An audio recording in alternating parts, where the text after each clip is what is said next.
Hi friends, இந்த வீடியோவில் 10th Tamil lesson 5ல part 2 வந்து பார்க்க போகிறோம்.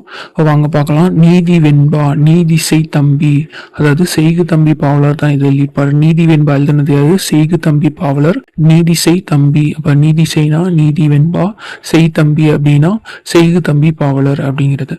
கற்றவர் வழி அரசு செல்லும் அப்படின்னு சங்க இலக்கியம் சொல்லுது. தோண்டும் அளவு ஊறும் நீர் போல கற்கும் அளவு வந்து அறிவு சுரக்கும் அப்படின்னு திருக்குறள் வந்து சொல்லுது.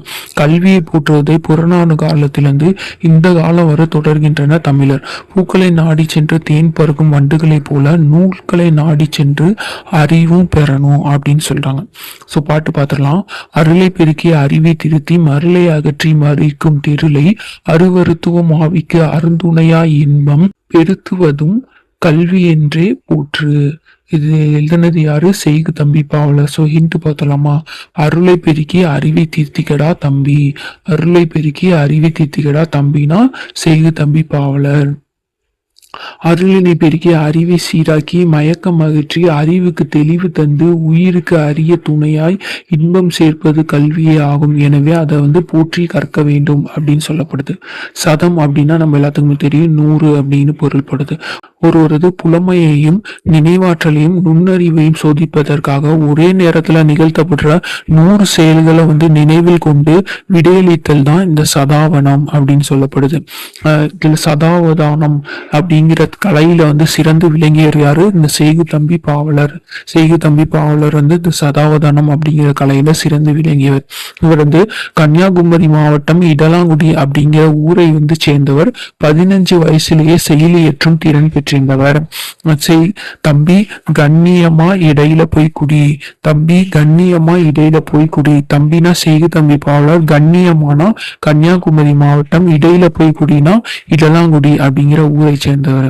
ஸோ இதான் ஹிண்ட். தம்பி கண்ணியமா இடையில போய் குடி. கன்னியாகுமரி மாவட்டம் இடலாங்குடி அப்படிங்கிற ஊரை சேர்ந்ததான் செய்கு தம்பி பாவலர். 1907, அதாவது இவர் வந்து சீரா புராணத்துக்கு உரையும் எழுதிக்காரு. தம்பி சீரா உரை எழுதுறான். தம்பி சீரா உரை எழுதுறான். தம்பினா செய்கு தம்பி பாவலர் சீரா உரை எழுதுறான்னா சீரா புராணத்துக்கு உரை எழுதினுக்காரு.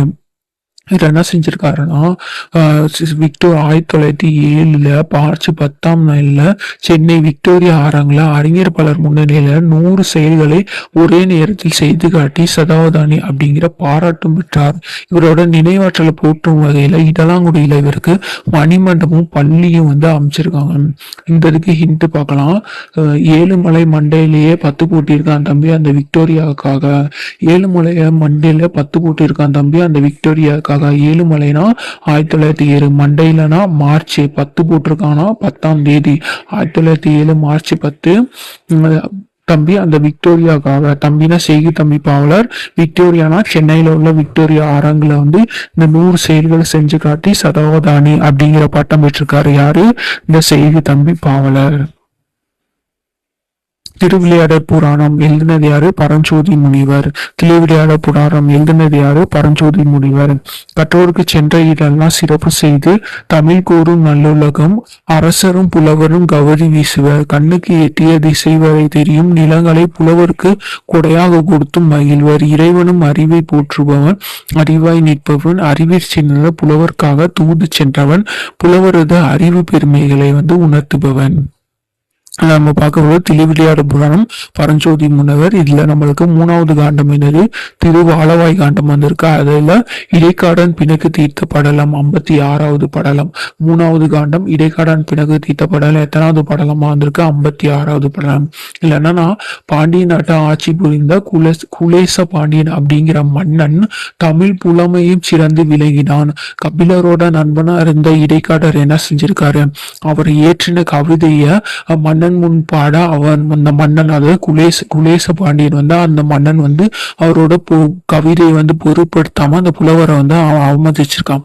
உடனே இடைக்காடர் வந்து இறைவன்கிட்ட வந்து சென்று முறையிட்டு இருக்காரு. மன்னனோட பிழையை உணரணும் அப்படிங்கிறதுக்காக இறைவன் வந்து என்ன செஞ்சிருக்காரு? கடம்பவன கோயிலை இட்டு நீங்கி வட திருவாலையில வந்து சென்று தங்கியிருக்காரு. அதை அறிஞ்ச மன்னன் தன்னோட பிழையை வந்து பொறுத்து கொள்ளுமாறு சொல்லி அப்புறம் இடைக்காடருக்கு சிறப்பு செஞ்சிருக்காரு. இதான் இந்த கதையோட பொருள். கடவுள் கடம்பை விட்டுட்டு வடக்கு ஆலையில போயிட்டாரு. கடவுள் கடம்பை விட்டுட்டு வடக்கு ஆலையில போயிட்டாரு. கடவுள்னா இறைவன் வந்து எங்க விட்டுட்டு கடம்போன கோயிலை விட்டுட்டு நீங்கி வட திருவாலை, அதான் வடக்கு ஆலையில்னா வட திருவாலையில சென்று தங்கியிருக்காரு. இதுல வந்து இந்த பாட்டெல்லாம் ஒரு தடவை நீங்க வாசிச்சு விட்டுக்கோங்க. நான் சொல்லும் பொருளும் மட்டும் சொல்லிடுறேன். கேள்வி நான் அப்படின்னா நூல் வல்லான், கேண்மை நான் அப்படின்னா நட்பினன். கேண்மை நானா நட்பினன், நல்லா படிச்சுக்கோங்க. கேண்மை நானா நட்பினன். இது வந்து 2025 குரூப் 4ல வந்து இதை கேட்டிருந்தாங்க. நெக்ஸ்ட் வந்து பாருங்க, தார் அப்படின்னா மாலை, முடினா தலை, முடி வந்து தலையில தான் இருக்கும். முனிவு அப்படின்னா சினம், முனிவர்கள் சினமா இருப்பாங்க, முனிவர்கள் சினமா இருப்பாங்க. அகத்துவகை, அகம்னா உள்ளம், மனம்னு சொல்லுவோம். உவகைனா மகிழ்ச்சி, அதான் மன மகிழ்ச்சி. அகத்துவகை மன மகிழ்ச்சி. தமர் உறவினர், தம் அடிப்பாங்க உறவினர் எல்லாம், தம் அடிப்பாங்க உறவினர் எல்லாம். அப்புறம் தமர்னா உறவினர். நீ பவனம், கடம் பவனம். இங்க பவனம் பவனம் வந்திருக்கு. அப்ப நீ பவனம்னா கடம் பவனம் அப்படின்னு ஞாபகம் வச்சுக்கோங்க. மீன ஒன்னா பாண்டிய மன்னர், ஏன்னா பாண்டியர்களோட குடியில மீன் சின்னம் தான் இருக்கும். ஸோ மீன ஒன்னா பாண்டியன் மன்னனை குறிக்குது. கவரி அப்படின்னா சாமரை, நாங்களாம் கௌரிமான் பரம்பரை அப்படி சொல்லுவோம்ல. கவரிமானோட முடியில சென்ற விசிறி ஆகிய அரசு சின்னம், அதான் கவரி அப்படின்னா சாமரை. நுவன்ற சொல்லிய என்ன அப்படிங்கிறது அசைச்சொல். என்ன அசைரா, என்ன அசைற அப்படி சொல்லுவாங்க. ஸோ முன்னாடி சொன்ன கதை தான் இங்க நான் வந்து கொஞ்சம் விரிவா கொடுத்துருப்பாங்க. அந்த ஒவ்வொரு பாடலையும் சொல்லிட்டு பாடலோட பொருளா வந்து சொல்லியிருக்காங்க. குலேச பாண்டியன் அப்படிங்கிற பாண்டிய மன்னன் வந்து மிகுந்த கல்வியறிவு மிக்கவன். கற்றோர் கூட கேட்டாரா அப்படிங்கிற, கற்றோர் கூட எல்லாரும் கேட்டிருக்காங்க. ஸோ இடைக்காடனார் அப்படிங்கிற புலவர் வந்து தன்னோட கலை முழுவதை உணர்த்த நண்பன் கபிலன் மேல் அன்பு கொண்ட அப்புலவர் மிகவும் இனிய தேனொழுகும் வேப்ப மாலையிலே அணிந்த பாண்டியனோட அவைக்கு சென்று, அதாவது கபிலரோட நண்பர் தான் இந்த இடைக்காடனார். அதை தான் இப்படி சொல்லியிருக்காங்க. ஸோ அவர் வந்து இந்த குலேச பாண்டிய மன்னரோட அவைக்கு செஞ்சு தன்னோட பாடலெல்லாம் வந்து படிச்சு காப்பியிருப்பாரு. சொல்லின் வடிவமாக உன் இடப்பக்கம் வீட்டிற்கும். அதுக்கப்புறம் என்ன நடந்திருக்கும்னா, அவர் பாடல்ல வந்து பிழை இருக்கிறதா அப்படிங்கிற மாதிரி சொல்லிட்டு அதை வந்து அவமதிச்சிருக்காரு அப்படின்னு சொல்லியிருப்பாரு. ஸோ இறைவன்கிட்ட போய் இடைக்காட்டனார் வந்து முறையிட்டிருப்பாரு. என்ன சொல்லியிருப்பாருன்னா, இறைவனிடம் பாண்டியன் என்ன இகழல, சொல்லின் வடிவாக. அந்த பாட்டு வந்து யாரை பத்தி இருக்கும்னா இறைவனை பத்தி தான் இருக்கும் இடைக்காட்டனார் பார்த்து. ஸோ அதுதான் வந்து இடைக்காட்டனார் இறைவன்கிட்டயே முறை செஞ்சிருப்பாரு. பாண்டிய மன்னன் என்னோட பாட்டை வந்து இகழல இறைவா, உன் சொல்லின் வடிவாகிய உன் இடப்புறம் வீற்றிருக்கும் பார்வதி தேவியையும் சொல்லின் பொருளைய விளங்கும் உன்னைதான் அவமதிச்சான் அப்படிங்கிற மாதிரி போயிட்டு அவர்கிட்ட வந்து போட்டு கொடுத்துறாரு.